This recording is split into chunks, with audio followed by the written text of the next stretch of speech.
باب ششم کرپشن خطاب جناب عمر سعید ملک سی پی او فیصل آباد۔ جناب عمر سعید ملک فیصل آباد میں بطور سی پی او تعینات تھے۔ وہ ایک نہایت قابل اعتماد اور تجربہ کار پولیس آفیسر تھے۔ انہوں نے بطور پولیس آفیسر بہت سارے کارہائے نمایاں سر انجام دیے۔ انہوں نے بطور ڈی پی او اور سی پی او پولیس کلچر کو تبدیل کرنے کی کوشش کی۔ وہ ایک مثالی پولیس آفیسر تھے۔ انہوں نے پولیس دربار اور موقع پر داد رسی کی۔ انہیں حکومت پنجاب کی طرف سے ان کی کارکردگی کے اعتراف کے طور پر خط لکھا گیا۔ ہم نے ان کو تعمیر پاکستان فورم میں کرپشن کے موضوع پر خطاب کی دعوت دی۔ ان کا خطاب ملاحظہ فرمائیں۔ کرپشن کے حوالے سے سی پی او عمر سعید ملک کا خطاب۔ ہمیں سب سے پہلے یہ جاننے کی ضرورت ہے کہ بدعنوانی کیا ہے۔ دوسرا، وہ کون سی وجوہات حالات ہیں جو کسی کو تباہی کی طرف لے جاتے ہیں۔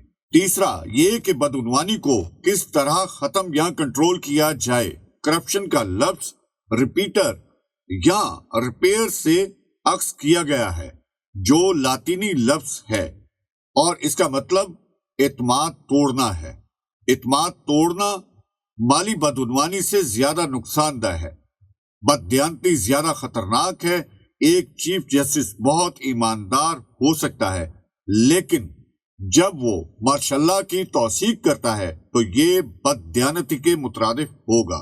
لہذا مالی بدعنوانی اس کے مقابلے میں چھوٹی ہے۔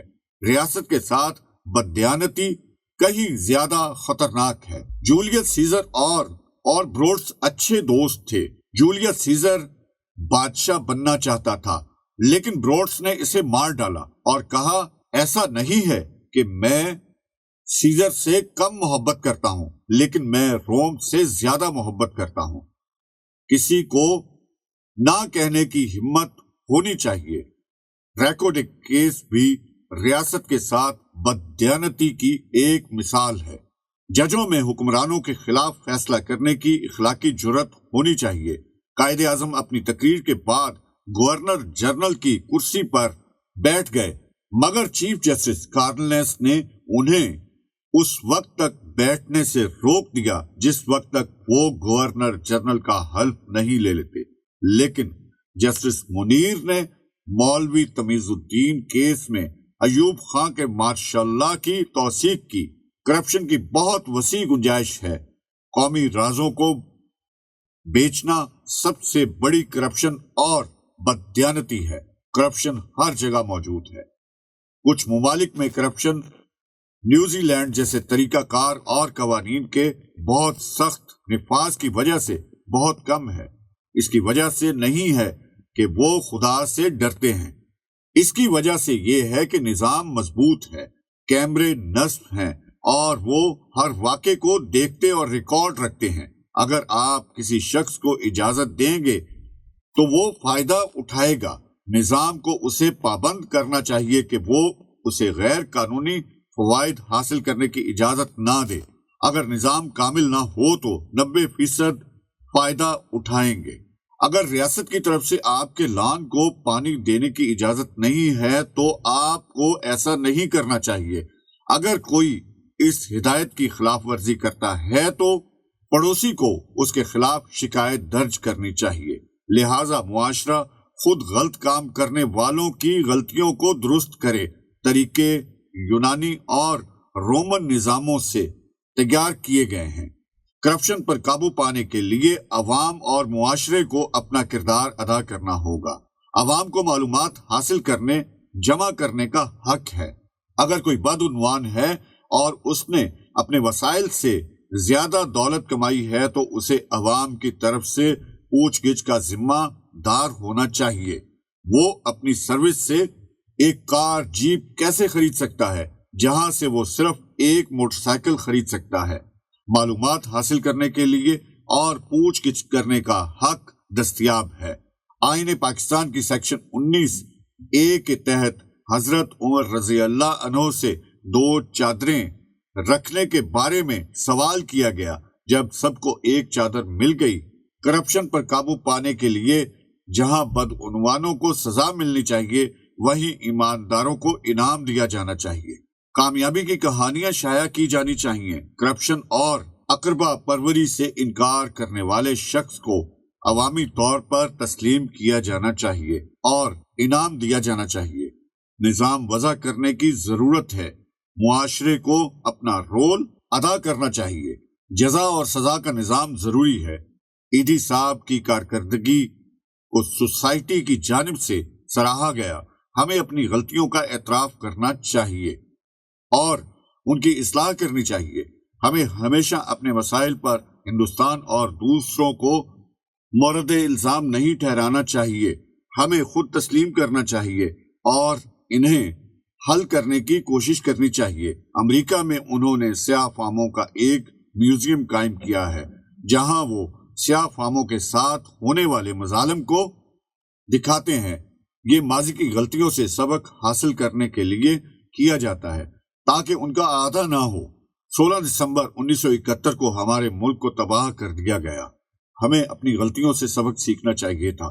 ہمیں جو کچھ غلط ہے اس کے خلاف کھڑے ہونے کی ہمت ہونی چاہیے۔ ایوب خان نے ماشاء اللہ مسلط کیا تھا، صرف حبیب جالب ان کے خلاف کھڑے ہوئے تھے۔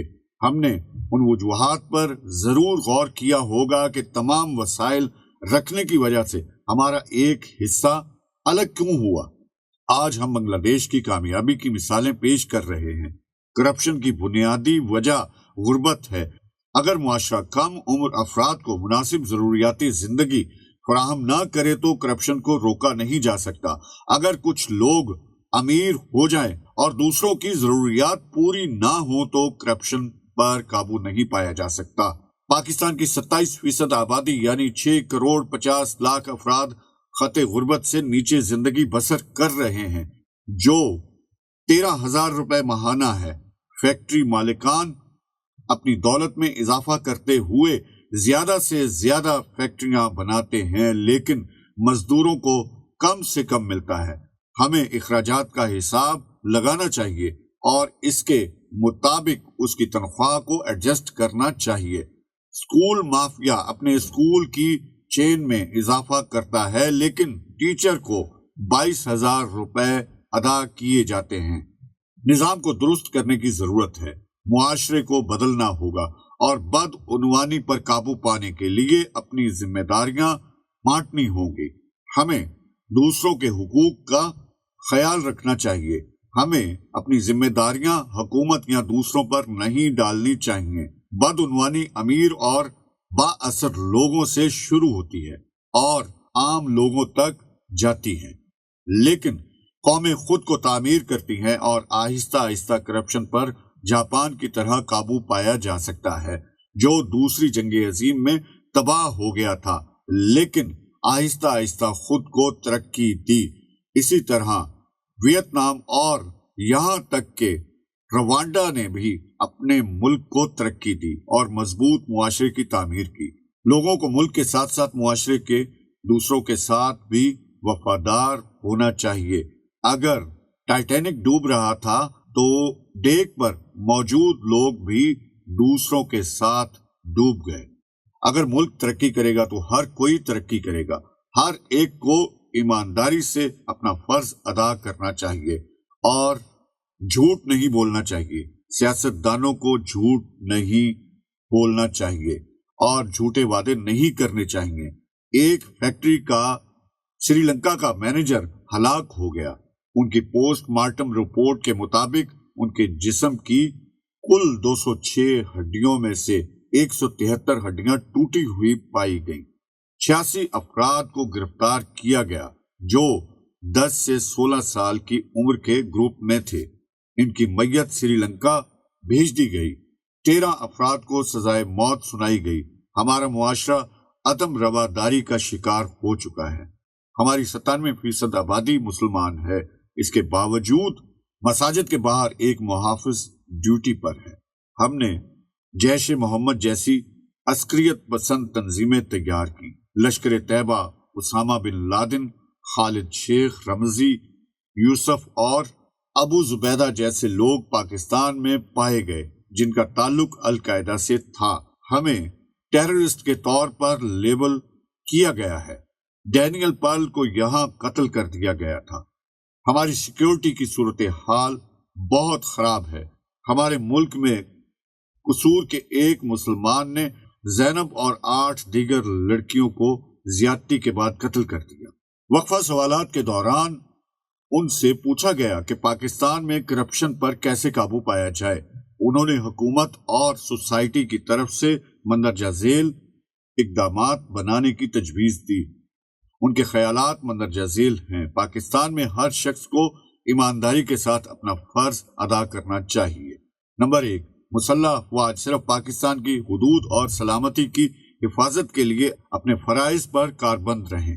نمبر 2، غیر ملکی سرمایہ کاری کو راغب کرنے کے لیے امن و امان کی صورتحال اور قانون کی حکمرانی ضروری ہے، جس سے پاکستان کی معیشت میں بہتری آ سکتی ہے۔ نمبر 3، مولوی صاحب کو مسجد تک محدود رکھا جائے۔